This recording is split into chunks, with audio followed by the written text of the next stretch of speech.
Halo, Assalamualaikum warahmatullahi wabarakatuh. Selamat sore saudara. Hari ini Minggu 25 September 2022. Jawa Barat hari ini kembali hadir menjumpai Anda dengan sejumlah informasi dari Jawa Barat di antaranya. Pasca banjir, Pemkab Garut menetapkan status tanggap darurat selama 7 hari ke depan.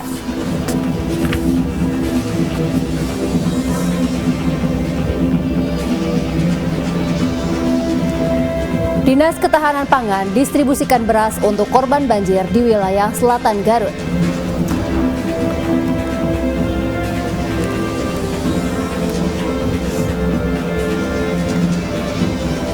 Empat rumah warga rusak akibat longsor tebing di Ciamis.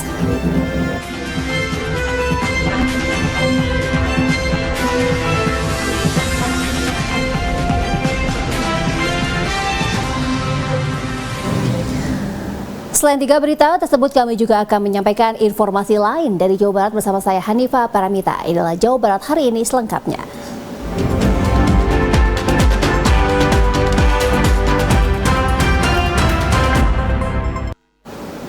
Kita mulai informasi pertama dari Garut, Jawa Barat. Pasca banjir yang melanda kawasan Garut Selatan pada Jumat kemarin, pemerintah Kabupaten Garut menetapkan status tanggap darurat selama 7 hari ke depan.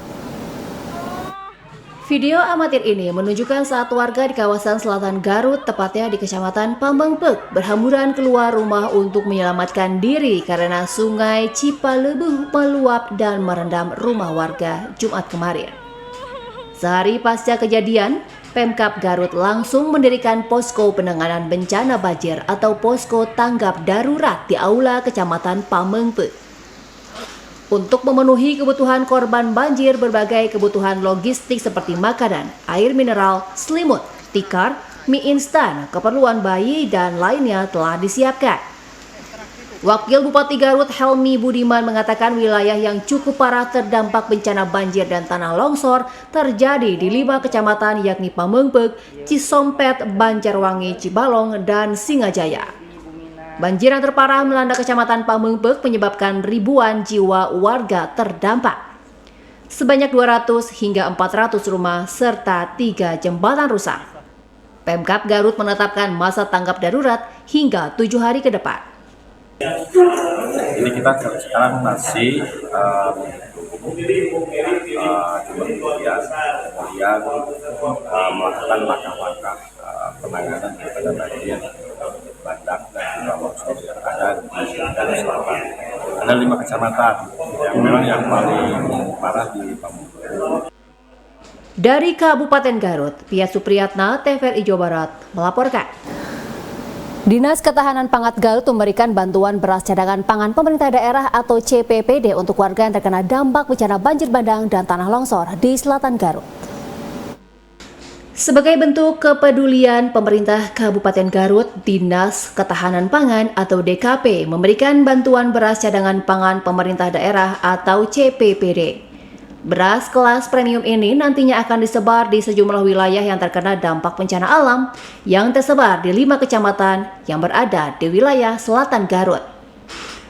Menurut Kepala Dinas Ketahanan Pangan Kabupaten Garut Hairuman, di Kecamatan Pamengpeuk sendiri, Dinas Ketahanan Pangan akan memberikan beras sebanyak lebih dari 9 ton kepada 2.175 kepala keluarga di 5 desa, yakni Desa Bojong Kidul, Paas, Sirna Bakti, Mandala Kasih, dan Pamengpeuk.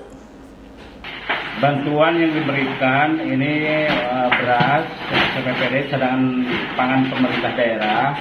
Ini jumlahnya 9 ton 787,5. Ini diperuntukkan untuk 5 desa. Salah satunya Desa Bojong Kidul, Paas, Sirna Bakti, Mandala Kasih, dan Pamengpeuk. Bantuan logistik yang diberikan ini untuk menjamin ketersediaan pangan dalam membantu masyarakat yang terkena dampak bencana alam. Dari Kabupaten Garut, Pia Supriyatna, TVRI Jawa Barat melaporkan. Sementara itu di Ciamis, tebing setinggi 10 meter longsor dan menyebabkan 4 rumah rusak berat.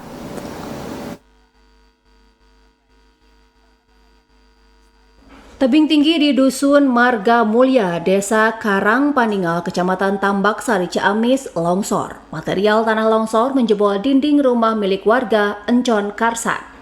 Beruntung saat peristiwa longsor terjadi, penghuni rumah bisa menyelamatkan diri.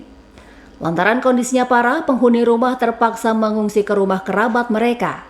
Relawan Tagana dibantu warga kini tengah berupaya membersihkan material tanah yang masuk ke dalam rumah dengan peralatan seadanya. Total sementara baru 4 rumah.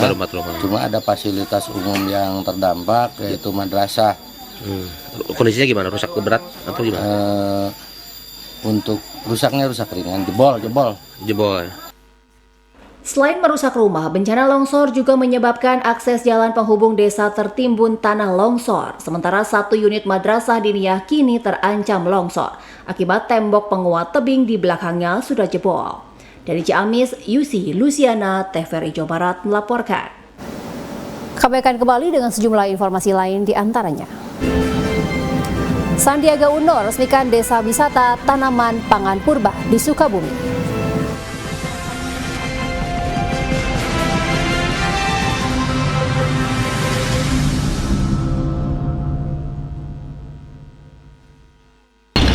Guys, saya lagi ada di Bandung.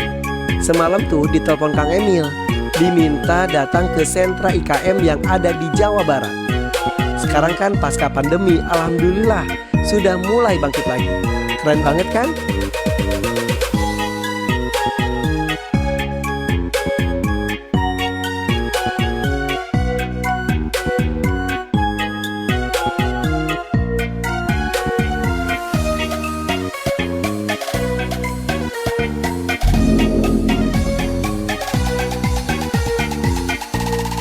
IKM harus semangat. IKM bangkit. Jabar juara, IKM berjaya.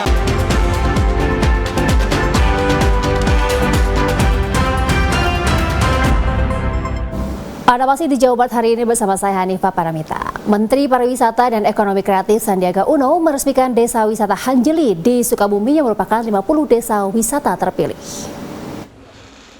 Menteri Pariwisata dan Ekonomi Kreatif Sandiaga Uno meresmikan Desa Wisata Hanjeli di Kecamatan Waluran, Kabupaten Sukabumi, Sabtu sore.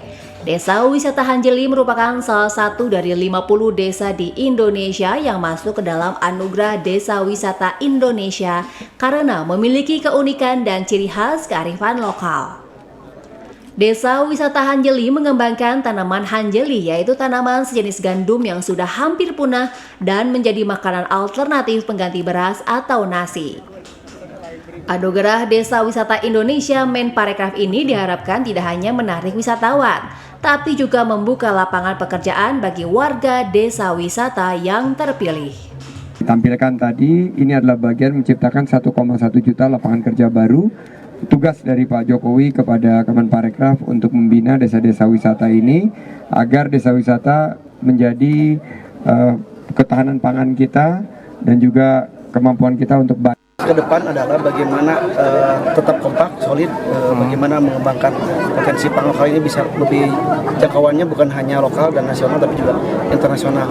Yang kedua harapannya adalah bagaimana semua stakeholder bisa bersinergi, bagaimana kalau kami juga tidak bisa sendiri bergerak seperti ini, perlu ada dukungan-dukungan dari beberapa pihak yang lain. Anugerah Desa Wisata Indonesia merupakan program Kemenparekraf dalam rangka memberikan apresiasi kepada masyarakat penggerak sektor pariwisata dalam upaya percepatan pembangunan desa. Anugerah Desa Wisata Indonesia ini juga diharapkan dapat mendorong transformasi sosial, budaya, dan ekonomi desa. Demikian dilaporkan Wildan Topan dari Sukabumi, Jawa Barat. Beralih ke informasi lain, sejumlah kendaraan transportasi umum ataupun pribadi dipamerkan di halaman Gedung Sate Bandung dalam rangka Hari Jadi Perhubungan Nasional. Bertempat di pelataran halaman Gedung Sate Bandung, sejumlah kendaraan transportasi umum maupun pribadi dipamerkan. Transportasi umum mulai dari tahun 1960-an hingga tahun 2022 ini disaksikan oleh para pengunjung yang datang. Salah satu kendaraan umum yang jadi perhatian publik ialah Bemo tahun 1962. Banyak warga yang bersuah foto atau mencoba kendaraan umum jadul tersebut. Selain itu ada juga transportasi Damri jadul dan angkut umum lainnya. Tak hanya transportasi umum, kendaraan pribadi jadul dan motor jadul pun dipamerkan dalam rangka Hari Perhubungan Nasional tahun 2022. pelayanan transportasi itu sangat dibutuhkan oleh masyarakat, sehingga peran masyarakat untuk membangun layanan transportasi ini penting. Seperti tadi saya sampaikan, program-program pemerintah yang untuk meningkatkan layanan transportasi yang lebih baik itu sangat dipengaruhi oleh para pengguna layanan. Forum kita forum kolaborasi dengan dinas perhubungan. Kita memberikan informasi mulai dari sejarah transportasi. Di sini ada mobil Damri yang tua sampai mobil yang canggih saat ini ada gitu. Nah, mungkin kita memberikan wahana edukasi juga buat masyarakat, khususnya warga Kota Bandung. Kolaborasi Dinas Perhubungan dan Ikatan Jurnalis Televisi Indonesia Korda Jawa Barat ini diharapkan dapat menarik minat masyarakat untuk kembali menggunakan transportasi umum guna mengurangi kemacetan dan mengurangi konsumsi BBM. Dari Kota Bandung, Abi Aditya melaporkan. Kapal latih layar KRI Dewa Ruci milik TNI Angkatan Laut melakukan jelajah ekspedisi sejarah maritim di Pulau Jawa.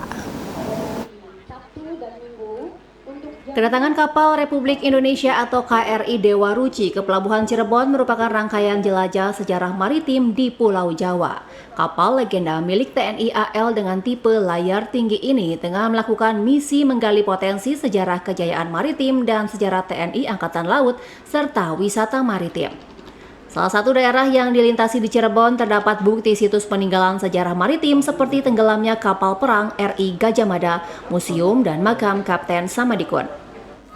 Ekspedisi ini juga menjadi bagian pengenalan maritim kepada masyarakat luas karena kedatangan KRI Dewa Ruci ini dibuka untuk umum selama 2 hari ke depan. Di Cirebon ini ada beberapa situs-situs yang berkaitan dengan kejayaan maritim seperti tenggelamnya KRI Samadikun Gajah Mada, KRI Gajah Mada, kemudian ada museum dan ada makam Samadikun. Juga ada beberapa potensi wisata di Cirebon ini yang tujuannya adalah untuk menggugah kembali kesadaran kolektif kita sebagai bangsa maritim. Kapal Republik Indonesia Dewa Ruci ini merupakan kapal layar buatan Jerman pada tahun 1953. KRI Dewa Ruci merupakan kapal yang menggunakan tenaga angin satu-satunya yang masih bertahan mengarungi perairan dunia. Dari Cirebon, Ampur Hamdallah, TVRI Jawa Barat melaporkan. Badan Hisab dan Ruqyah Daerah BHRD Provinsi Jawa Barat bekerjasama dengan Kementerian Agama Jawa Barat dan Pemprov Jabar menggelar lokakarya penyusunan kalender Hijriah dan jadwal sholat untuk Jawa Barat. Keberadaan kalender akan sangat membantu banyak orang yang hidup di zaman modern untuk mengingat waktu dan mengaturnya secara tepat, termasuk kalender Hijriah dan waktu sholat bagi umat Islam. Lokakarya penyusunan kalender Hijriah dan waktu sholat dihadiri berbagai ormas Islam, sivitas akademisi, dan para mahasiswa dari UIN, Sunan Gunung Jati, dan Unisba. Kepala Biro Kesejahteraan Rakyat Barnas Ajisin mengatakan, penyusunan kalender Hijriah dan waktu sholat dinilai penting karena akan menjadi pedoman bagi umat Islam di Jawa Barat. Tentunya pemerintah Provinsi Jawa Barat sangat berkepentingan untuk penetapan tahun hijrah dan kalender 2023. Karena kegiatan ini akan memberikan arah pedoman bagi kita umat Islam untuk menjalankan semua syariat terhadap nanti yang akan dikiblati dari kalender yang kita buat. Dalam lokakarya ini muncul ide untuk penerapan teknologi digital dalam penyebaran hasil penyusunan kalender Hijriah dan jadwal sholat nantinya.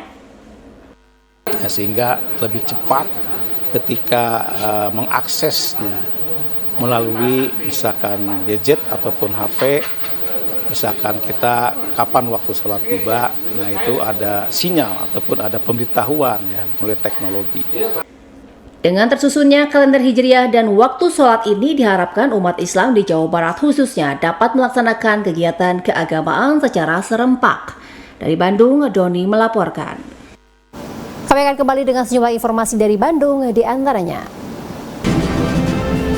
pentingnya penyidikan lanjutan mengenai kasus Verdi Sambo.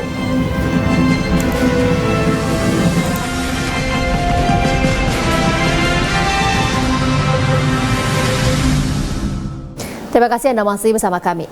Fakultas Hukum Universitas Pasundan menggelar diskusi panel bertajuk Extrajudicial Killing, perlukah penyidikan lanjutan, yang dihadiri para pakar hukum dari Kejaksaan, Kepolisian, dan TNI, salah satunya membuka tajuk kasus Verdi Sambo. Untuk membuka wawasan yang lebih luas bagi masyarakat terkait isu yang sedang ramai diperbincangkan, Fakultas Hukum Universitas Pasundan menggelar diskusi panel mengenai extrajudicial killing, perlukah penyelidikan lanjutan. Diskusi ini mengangkat kasus mengenai proses hukum Sambo yang membuat Polri harus transparansi. Diskusi ini untuk menyamakan persepsi terkait bentuk kejahatan tersebut. Ketua Komisi Kejaksaan RI Barita Simanjuntak mengatakan terkait kasus Sambo diperlukan peran Kejagung untuk membuat kasus ini menjadi terang benderang dan juga netral. Hal ini demi mengembalikan kepercayaan publik terhadap penegakan hukum di Indonesia.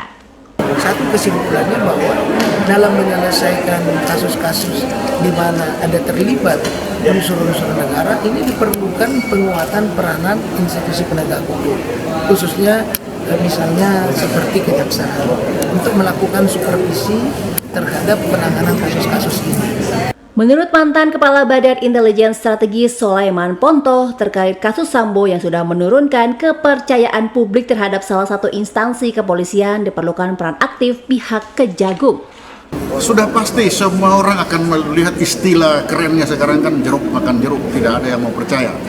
Kalau istilah dari ilmu forensiknya, psikologi forensik, itu terjadi code of silence, saling menutupi, saling menjaga, saling mengarang. Semangatnya apa? Untuk saling melindungi. Itu kalau sesama. Dan ini terbukti dalam kasus Sambo. Seperti diketahui, kasus Sambo hingga saat ini masih belum juga dilimpahkan karena masih ada tarik ulur perlengkapan berkas antar penyidik dan juga pihak. Arif Budi, TVRI Jawa Barat melaporkan. Mantan anggota DPR RI dari Provinsi Sulawesi Tenggara, Rusdi Taher, melaporkan mantan Gubernur Sulawesi Tenggara berinisial NA ke Polda Jawa Barat.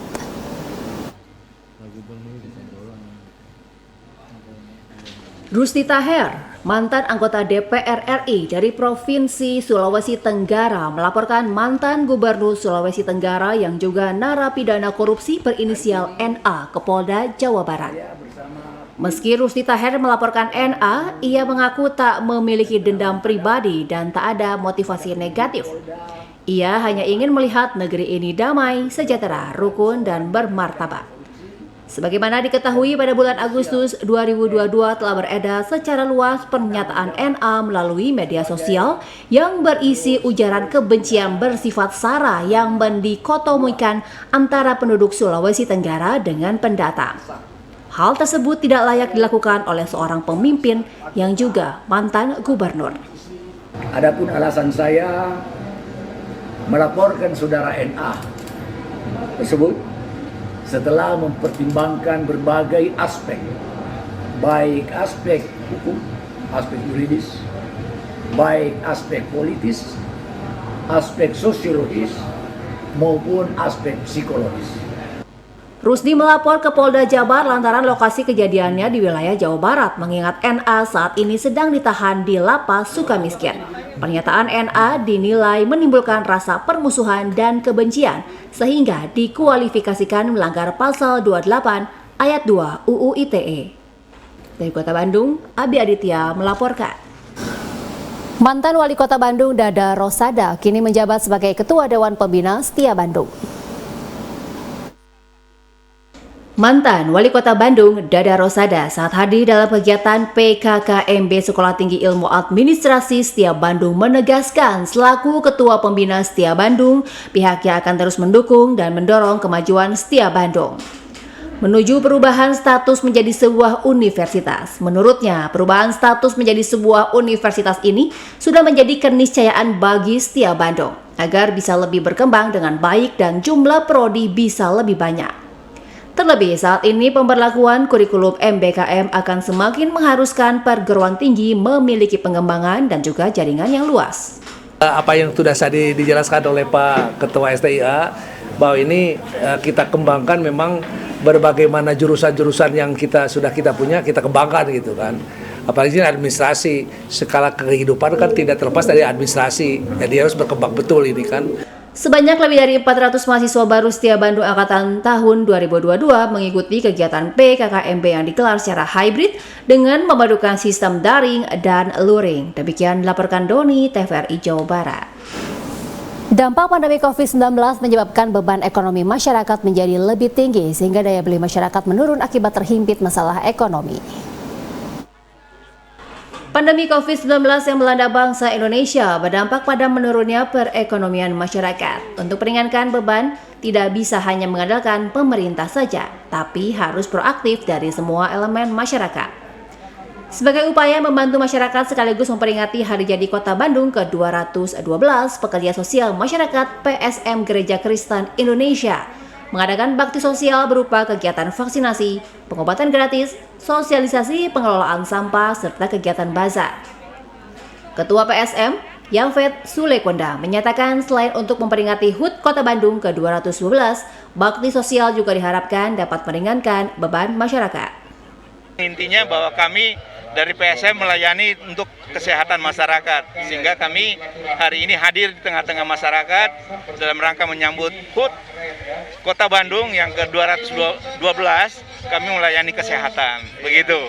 Jadi Grid Bandung ikut mendukung merayakan Hari Jadi Kota Bandung yang ke-222 dengan mengadakan beberapa rangkaian kegiatan.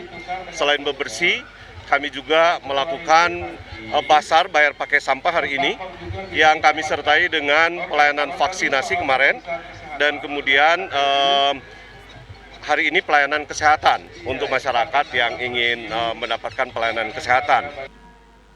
Kegiatan baksos kali ini diharapkan dapat menggugah masyarakat untuk lebih peduli lagi dalam meringankan beban masyarakat. Demikian laporan Endang Herman dan Agung TVRI Jawa Barat. Ya, saudara, berbagai berita dan informasi seputar Jawa Barat menjadi topik hangat setiap harinya selama sepekan terakhir akan kami rangkum dalam Sorotan Jawa Barat hari ini sepekan edisi 19 hingga 25 September 2022 berikut ini. Gubernur Jawa Barat Ridwan Kamil melakukan sosialisasi kepada pegiat dan pengguna motor listrik se-Bandung Raya dalam upaya peralihan penggunaan kendaraan berbahan bakar minyak ke kendaraan tenaga listrik. Ratusan warga Kampung Curug, Desa Bojongkoneng, Babakan Madang, Kabupaten Bogor hingga saat ini masih tinggal di tenda pengungsian setelah rumah dan permukiman mereka diterjang bencana tanah retak 5 hari lalu. Sementara lokasi tanah retak yang terjadi di 2 RW masih terisolir. Sejumlah harga beras di kota Tasikmalaya kini mulai merangkak naik. Untuk menstabilkan harga beras, Perum Bulog wilayah Priangan Timur melakukan penyaluran beras medium di 6 wilayah Priangan Timur. Realisasi penyaluran bantuan langsung tunai atau BLT sebagai pengalihan subsidi bahan bakar minyak BBM di Kota Bandung saat ini telah mencapai 87% dari 98 keluarga penerima bantuan. Sebuah jembatan penghubung antar desa di Babakan Madang, Kabupaten Bogor, Kamis pagi terputus akibat terkikis air aliran Sungai Cibogas yang meluap. Akibatnya, akses keluar masuk 2 desa terputus. Intensitas curah hujan tinggi yang melanda sebagian wilayah di Garut Selatan menyebabkan longsor sepanjang 35 meter sehingga jalan poros Singajaya Cihurip terputus. Pasca banjir yang melanda kawasan Garut Selatan, Garut, pada Jumat kemarin, pemerintah Kabupaten Garut menetapkan status tanggap darurat selama 7 hari ke depan.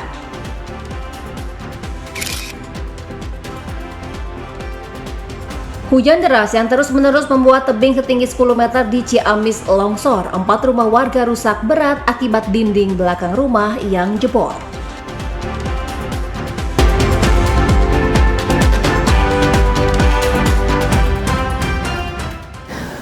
Beralih ke informasi olahraga, atlet Muay Thai Purwakarta yang tergabung di Peno Muay Thai Camp, Rafli Sakur Al-Ghifari akan mengikuti seleksi nasional SEA Games Kamboja 2023.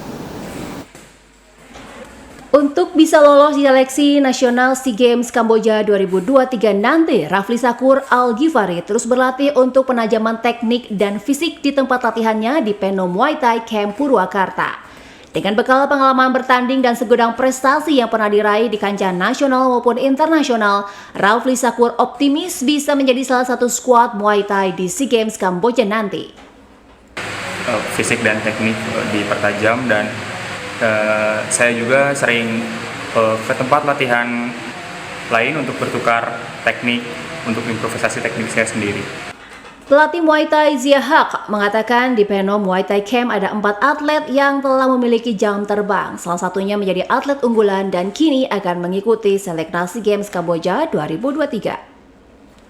Di kita tuh pembinaan sekarang atlet yang aktif tuh yang sering mulai mengisi jam terbang dari pertandingan ke pertandingan ada 4. Nah, 3-nya kita ini pembinaan yang baru. Nah, cuma yang atlet unggulan kita ada 1 yaitu Rafli Sakur. Kalau dia awal pembinaan dari sekitar tahun 2016 sampai sekarang. Nah. Sebelumnya, Rafli Sakur Al-Ghifari pernah mengikuti pertandingan di tingkat nasional maupun internasional, yaitu di Tavisa World Games 2016 dengan meraih medali emas, Kejurnas Piala Wapres 2018 dengan meraih medali emas di kelas junior 54 kg putra, Kejurnas Muay Thai di Kendari 2021 dengan meraih medali perak di kelas 71 kg putra. Dari Purwakarta, Alex Supriyadi melaporkan. Berikut kita ikuti situasi dan kondisi lalu lintas di Kota Bandung berdasarkan ATCS Dinas Perhubungan Kota Bandung. Ya, seperti ini situasi lalu lintas. Yang pertama di Simpang Tol Paster, di mana kepadatan keluar dari Tol Paster terlihat menuju arah Jalan Paster dan juga Jembatan Pasupati, sedangkan arah sebaliknya terlihat lancar. Berikutnya adalah Simpang Gede Bage dari arah timur, dari arah Cibiru juga terlihat lalu lintas ramai lancar dan cuaca juga terlihat sangat cerah untuk pukul 16:30. Dan selanjutnya ini adalah situasi kondisi lalu lintas di bawah flyover Kopo, tepatnya di perempatan Kopo Cibaduyut, Soekarno-Hatta Cibaduyut. Di sana juga terlihat lalu lintasnya cukup lengang dan tidak ada kepadatan yang berarti. Dan selanjutnya ini adalah situasi kondisi arus lalu lintas di bawah jembatan Cikapayang, yakni di perempatan Cikapayang Dago. Terlihat arus lalu lintas dari arah Dago atas menuju Dago bawah terlihat ramai lancar, sedangkan dari arah sebaliknya pun demikian.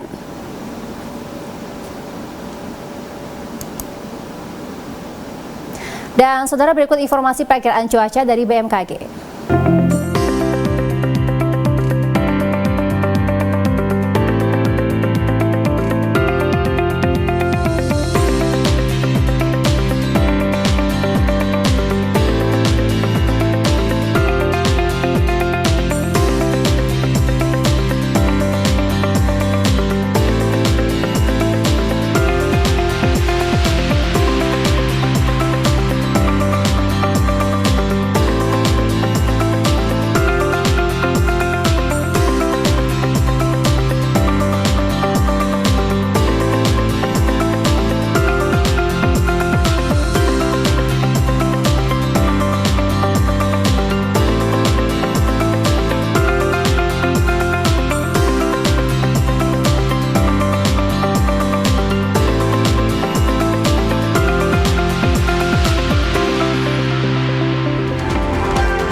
Informasi cuaca tadi menutup perjumpaan kita kali ini. Saya Hanifah Paramita mewakili seluruh kerabat kerja yang bertugas mengucapkan terima kasih atas perhatian Anda.